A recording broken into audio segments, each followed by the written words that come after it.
18 ذوالحجہ کو سیدنا عثمان رضی اللہ تعالی عنہ کثیر تعداد مسلمانوں کی مدینہ سے مکہ بیت اللہ کی حج کرنے کے لیے چلی گئی. اللہ کے نبی کے صحابی عثمان رضی اللہ تعالیٰ عنہ وہاں موجود ہیں.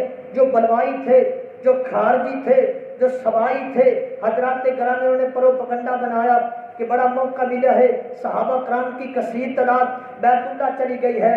حضرت عثمان رضی اللہ تعالیٰ جمعہ پڑھا رہے ہیں، بلوائی کھڑے ہوئے، کہا جمعے سے اتر جاؤ، جمعہ نہ پڑھاؤ اور خلافت کو چھوڑ دو.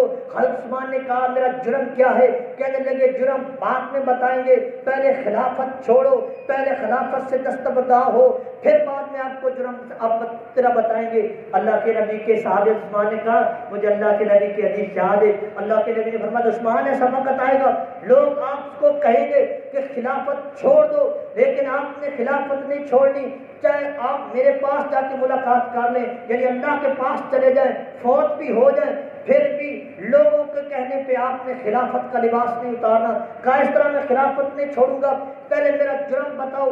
حضرات گرامی قصہ